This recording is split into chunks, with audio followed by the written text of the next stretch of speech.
I'm Molly, by the way. I'm the host. Oh, I'm Laura. I'm also the host?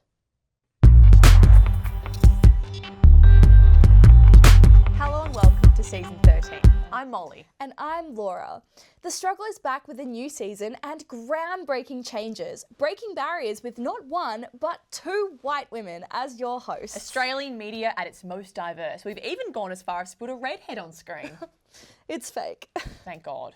So, anyway, welcome to season 13. Another season of helpless uni students clutching to community TV in the hope of finding an industry job. One can dream. Speaking of things that are too good to be true, Tasmania has been semi-relevant this week. Not once, but twice. Can't relate. Yes, two stories out of the untouched and uninhabited world of Van Diemen's Land, a new AFL team, and an election.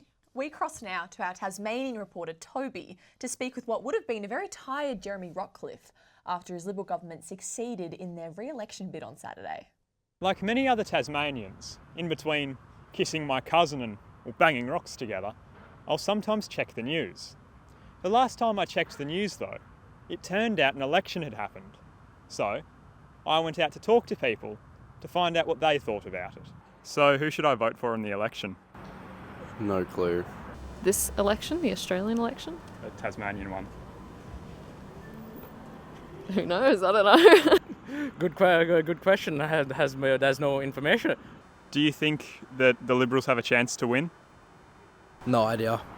Oh, I have no idea. No. I don't know what the candidates are. Who do you think is going to win? I wouldn't know because I don't know the candidates. Jackie Lambie, yes, I have, but that's always because the squeaky wheel gets the grease, you could say. No. So, with all that in mind, I went and voted best as I could, and waited for the result of the election. Jeremy Rockcliffe, thanks for meeting with me. We have always been available for scrutiny. Can we play a game of Finish the Sentence? Yes, I'm open to conversations. There must have been some partying on Saturday night. Did you have a lot to drink? Frankly, had enough. Tasmanians have had enough. Do you feel okay walking? Very stable, man. How do you feel now? I'm not going to get into any hypotheticals or reasons why. So, talk me through what you hope to see happen now. What I'm excited about is a team. Oh, the AFL team. Are you still excited to see it go ahead? I am as keen as mustard. Have you played AFL? I'm running forward. I've always run forward, Matt. I've always been keen to tackle. Are you tired? Yep, I've been asked that a lot. Thanks. I'll let you get some rest. From one fair and democratic election to another even more fair and more democratic election. Vladimir Putin is now set to be the longest-serving president of Russia since Joseph Stalin. What a milestone. To celebrate, we are crossing to our Kremlin correspondent. A journalist in Russia? Tamsin, talk us through this historic election result. Well, Laura, historic is the correct word to describe this election. So is democratic. The world watched as the free people of the free Russia freely chose their leader for the next 6 years. Yes, the people have spoken, as they do in healthy democracies like this one, and a very believable 88% said, Vladimir Putin, we want you. Yeah, right. Well, there were protests at embassies across the world. I mean, Germany has discounted the vote as illegitimate. The UK has spoken out against the victory. Are there any whisperings of corruption within the Kremlin? No, Molly, no corruption here. Vlad is just living proof that political approval ratings don't inevitably have to go down. Even after a glorious 25-year continuous run, he's actually been congratulated by leaders around the world, including North Korea, China, India, North Korea. It was quite the campaign Putin had this election. There are claims that he went beyond the normal speeches and TV ads and actually had his biggest rival, Alexei Navalny, whacked. I seem to have lost you there, Laura. No idea what you're talking about there. All right, we'll leave that there. Tamsin, thank you. Do we know if she's okay? Like, should we check in on her? Nah, she'll be right. She's an intern. Well, in case you missed how terrible you felt in 2020, the US is back with another Trump vs. Biden smackdown. Shouldn't he be in jail? Shouldn't he have died of COVID? Shouldn't he be removed from the ballot? Well, in some states he has. Yes. In a massive case of deja news, after winning the Republican nomination, Trump is back in the running for the presidential spot, using his platform to tear down his enemies. Not Biden, but Australia's very own Kevin 07. In an interview, Trump described the former PM turned Australian ambassador to the US as a bit nasty and not the brightest bulb. I don't tend to side with Trump, but I am a massive fan of one-sided beef. Yeah, I mean, you have to give the man credit where credit is due. He's low-key a grade A bitch. Problematic queen. Instead of attacking the elderly, Like Biden. Trump is attacking the middle-aged. Like Kevin Rudd. Yep, that's right. After Rudd was just minding his own business, calling Trump a traitor to the West, Trump had a full-on Regina George moment and declared that Rudd wouldn't be here long if he was re-elected president. Now, we just want to note that Trump, even as president, has no power to fire Kevin Rudd. Just how Channel 31 has no power to fire us if we say So true, bestie. In fact, violence is a bit of a recurring theme this week. Trump has declared that if he loses the election, it won't be good. Now, if I don't get elected, it's going to be a bloodbath for the whole... That's going to be the least of it. It's going to be a bloodbath. If that bloodbath sounded good to you, just you wait until you hear how you can get your hands on this brand new product. Who ever wanted to harness the power of a modern-day tyrant? When somebody's the president of the United States, the authority is total. And that's the way it's got to be. Have you ever wanted such famous, distinctive skin? It can incite violence, maybe even a coup on the Capitol. The secret is this new product called Bloodbath. With Bloodbath, you too can collect a cult following of people with no critical thinking skills. For just a small fee of being hated by everyone except your ignorant fans, you too can be impeached twice, stand trial for fraud and sexual assault, and still be eligible for presidency. Now, if I don't get elected, it's going to be a bloodbath. Buy Bloodbath quick. It's an exclusive offer that should result in a prison sentence and shake the democratic foundations of America itself. It will sell out so quickly, it will be a bloodbath. Possible side effects may include delusion, inflated sense of grandeur, early onset dementia, fake tan sweat stains, small hands, and in extreme cases, publicly acknowledging sexual lust for your daughter. If Uncle weren't my daughter, perhaps I'd be dating her. Well, sign me up. I'd do anything for good skin. Well, don't tell the kids in Sephora. They have enough power as it is. Huge news coming out of the business world this week as the United States Congress passed a bill that aims to give TikTok's parent company, ByteDance, 6 months to sell up to an American firm, or else. Or else they'll be shadow banned from the entire US market. In continuing our almost centuries-long tradition of being the most annoying younger sibling, Australia is introducing a bill which seeks to force everyone's favourite super duopoly Colesworth into a Soviet-style asset sale. To get a greater understanding of the situation, we sat down with a former business editor for the Weekend Australian and 1960s cyborg, Conglomatron. Conglomatron, welcome along to the program. And can I just say what an honour it is to be speaking with a genuine cyborg? Could you give us some insight into what the proposed bill means for Australian consumers? Yeah, what Nationals leader David Littleproud has favourably dubbed the Big Stick Bill would essentially force Coles and Woolworths into the sale of their businesses like Servos, Bottle-O's and the home brands that produce iconic items like milk, tissues and Coles brand poppers. You've previously gone on record in the Fin Review saying that your robo-brain calculated that majority of Australians would be in support of this legislation. What's been the Parliament's reaction? Yeah, it's no great secret Coles and Woolies are on the nose. But as PM Albo said, we're not the old Soviet Union. Don't think they'll be intervening in our shopping carts anytime soon. Spasinas. The PM has also said he supports foreign supermarkets entering Australia to bust up the duopoly. Has there been any interest made yet by overseas suppliers? Yeah, my robo-sensors indicate that Melburnians would indeed be eager to experience the joys of Tesco meal deals and sub-minimum wage Walmart jobs should these iconic foreign brands choose to set up shop one day on our shores. Conglomatron, thank you again for joining us. Yes, I am Conglomatron. Time for a break. Welcome back. Three scientists are in debate opposing solar geoengineering following a recent UN controversy. Solar geoengineering involves the use of technology to reflect solar radiation, often suggested as a possible method to mitigate the impacts of climate change. Yes, that's right. They want to reflect the sun's rays back in a sort of Uno reverse supervillain move. We brought in our very own supervillain straight from Silicon Valley with a world-changing proposal. Now you're probably wondering, why is that guy holding game cards in his hand? Climate change isn't a game, you think. Well, it's not. The world is heating, yes, but like a game, time is running out. Stick with me on this one. Like a game, we have two options. Skip. The deniers choose this. And we're not deniers. But I propose another two-card solution. Wildcard, green, reverse. Solar geoengineering, what we're proposing, is sometimes seen as controversial. The idea is to reflect or refract the sun's rays back onto itself, keeping the Earth cool. And at the same time, we can teach that stupid bully sun a lesson. Some people, aka three specific scientists, argue against solar geoengineering, saying it's a dangerous distraction. And now the UN doesn't want to experiment with it. Do you know what I say? They're all just sad little nerds. And here comes my call to action.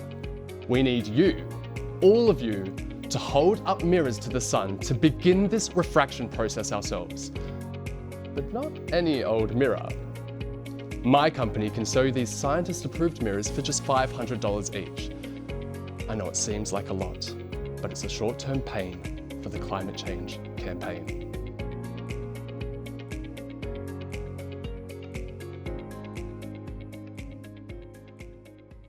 Well, if you get rich and find yourself getting robbed, don't call the police. They're busy attending to more important matters. Certificates made up by the Northern Territory Police have been released by the Coroner's Court that depict deeply racist award titles and images that were presented to police staff. Here at The Struggle, we decided to conduct a little ceremony of our own, and we are just in time for the most anticipated category. Thank you, thank you. Welcome back to the world's angriest, palest and most unhinged award show. This next award is for the most creatively racist performance by the Australian Police Force while supposedly performing their duties. Enjoy those 9 weeks of suspension with pay, boys. The nominees tonight are Queensland officers for making derogatory comments despite being on camera.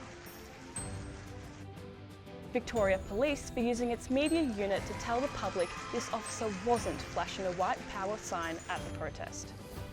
And finally, a late entry here from the Northern Territory, where officers staged their own awards night purely for the purpose of handing out deeply racist certificates. And the award goes to the Northern Territory Police. Wow, I cannot thank you guys enough.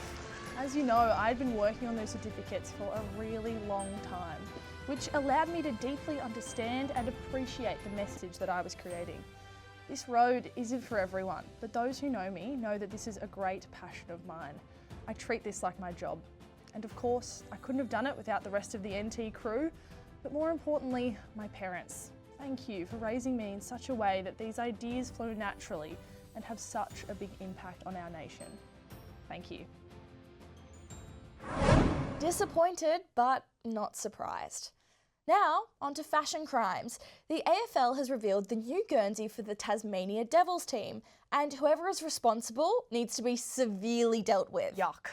We tried our hand at long-form investigative journalism, but unfortunately, only 60 seconds of it has made the cut.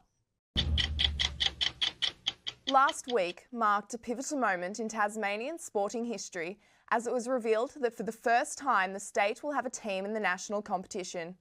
With the announcement came the unveiling of the Guernsey designs for the Tasmanian Devils' 2028 debut in the AFL. Whilst the PR machine would have you believe a team of designers briefed to focus on the heritage of Tasmania were behind this design, an exclusive Struggle 60 Seconds investigation has discovered a class of grade 5 students actually came up with this devilish design. In fact, The designs of these jerseys were such a monstrosity that Tasmania was unable to find models who would wear them and smile. And with Photoshop fails rising in popularity, the Devils were quick to jump on the bandwagon. Australia-wide, artists, designers and opinionated people have been left speechless at this design, calling for action. Here, at 60 seconds, we have started a GoFundMe for the trauma treatments future Tasmanian Devil athletes will have to undergo. Those Devils are definitely not wearing Prada. And neither are we. That is until we get paid for these ads. Welcome back. For our first episode of the season, we wanted a guest. It had to be a big guest with a big story. Anthony Albanese said no. Peter Dutton said no. Scott Morrison said no. So we got the next best thing, his daughter, and she has something to say about the recent strikes. Here's Minnie Mo reporting.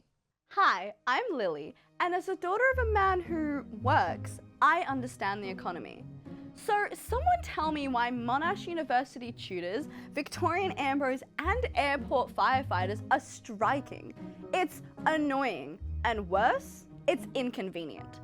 So, apparently Monash workers are demanding a cap on academic workload, the right to work from home, and a 4.5% pay increase.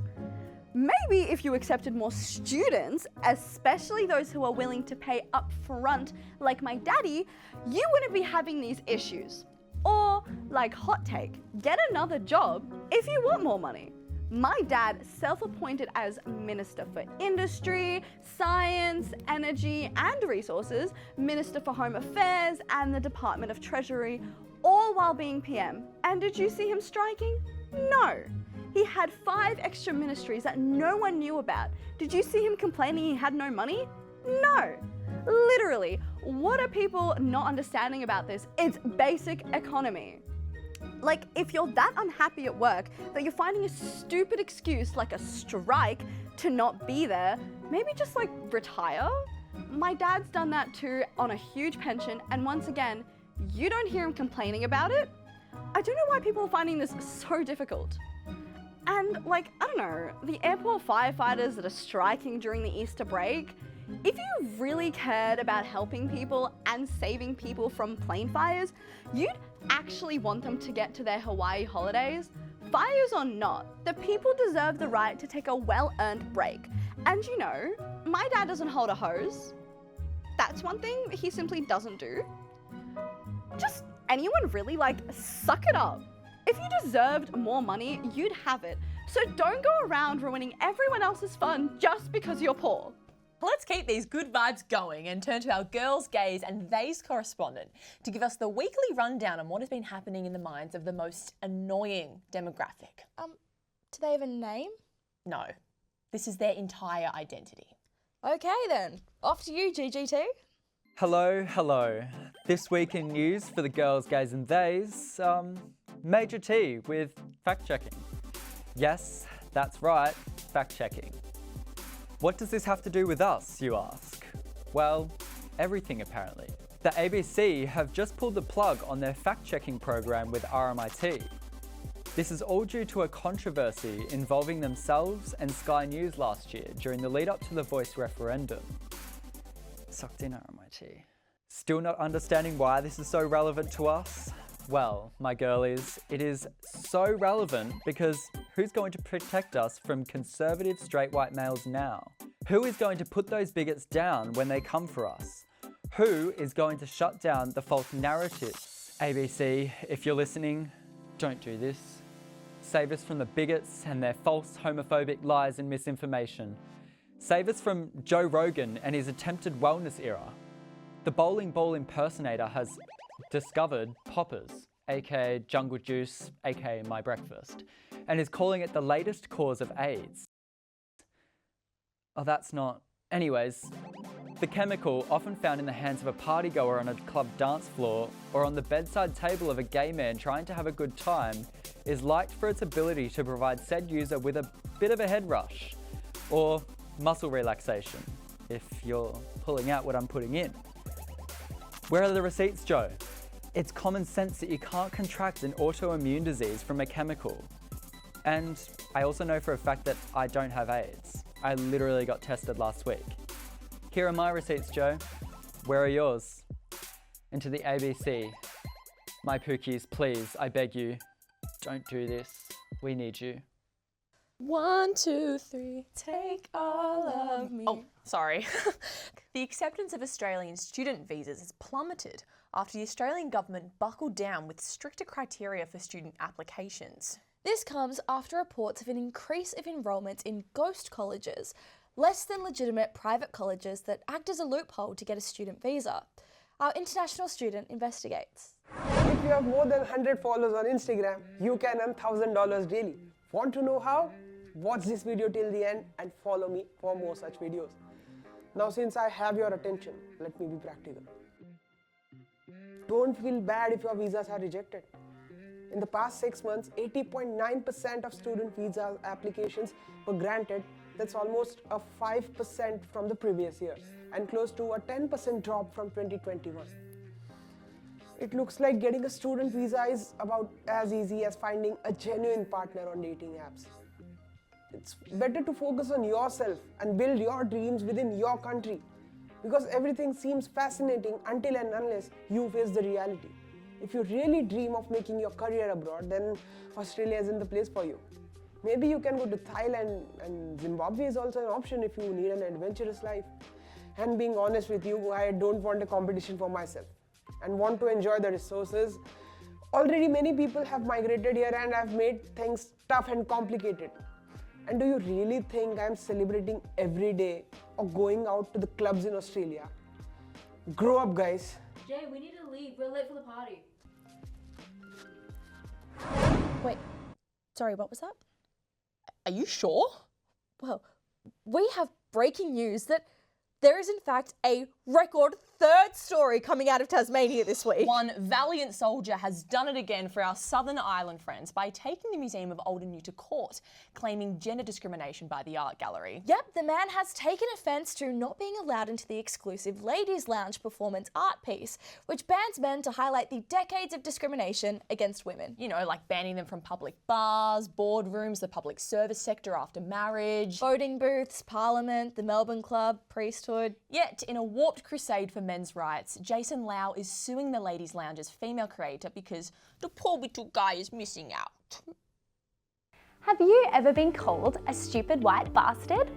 Felt discriminated against by workplace diversity, equity and inclusion policies? Or maybe even outraged by your all boys high school now offering enrolments for female students? Here at Safe Space, we understand. You are the victim. If you need a place to talk to those who understand, come and join us at Safe Space, a support group for the true victims, straight white men. I'm glad white men have a space where they can say what they feel. That's a first. Thank God. I was worrying for those little baby boys. Sleep easy, everyone. So good to know they will be taken care of. Especially in this world. I mean, it's a wonder how they can even get out of bed and face it. Well, you know what's getting me out of bed? The promise of a new day? No, the promise of a new space music video. Welcome the music duo, the Wet Baristas and their liberal bushes. Hello, hello, hello. Thank you so much for having us. So, tell us about your music in this new song. Well, we take inspiration from current news events and turn them into truly groundbreaking songs. What event is this week's song based on? Is it about the Victorian Liberal leader's tenure being on shaky ground as he's being sued by 3 so-called feminists? No. It's about something much more important. A woman went full Karen on a flight to Bali, threatening to pee on fellow passengers, forcing the pilot to turn the plane back to Melbourne only 2 hours into the flight. And she even got detained by the feds. It's impressive at this point. Would we say it's impressive? I feel like some Commonwealth laws may have been breached here. Obviously, this song is just too deep for you to understand. Exactly. You've got to think like you are this woman. She is the definition of female empowerment. She's having an impact on the system. The flight system? No, Molly, the world system. She's a feminist icon making waves. This is why our song is sung from her perspective. As we are a woman music duo that supports women. please enjoy our new song, Barley Bound.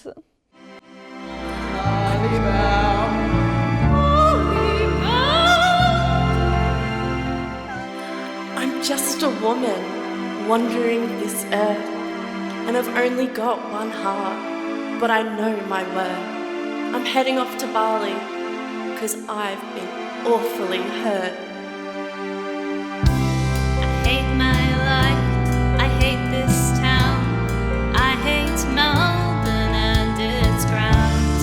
As I was saying, I'm Bali bound. Bali bound, I'm finding my soul 'cause I'm Bali bound. I get on this plane, leaving the world behind. 2 hours into flying, but I feel I'm losing my mind. The plane's too small, my ass is too big, and the seats are uncomfortable. No one understands me, no one gets my pain. How can I go on like this in a small plane? So here I go, I'm ruining your day. 'Cause if I can't be happy, you're going up in flames. Bali bound, you're gonna wish you weren't Bali bound.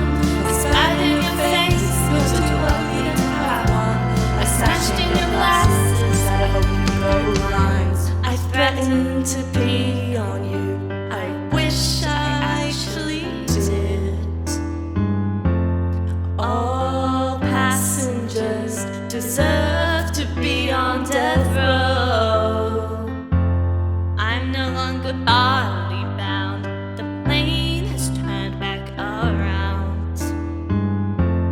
My behaviour is bringing us to the ground. So Melbourne, I'm coming back. I left you for 2 hours. I should never have turned my back. Bali bound, no one anymore is Bali bound. Bali bound, These stupid passengers need a good whack. So what, I delayed your holiday. I was having a goddamn panic attack. I'm just a woman who thought she wanted Bali's charm. But now the Australian Federal Police are waiting with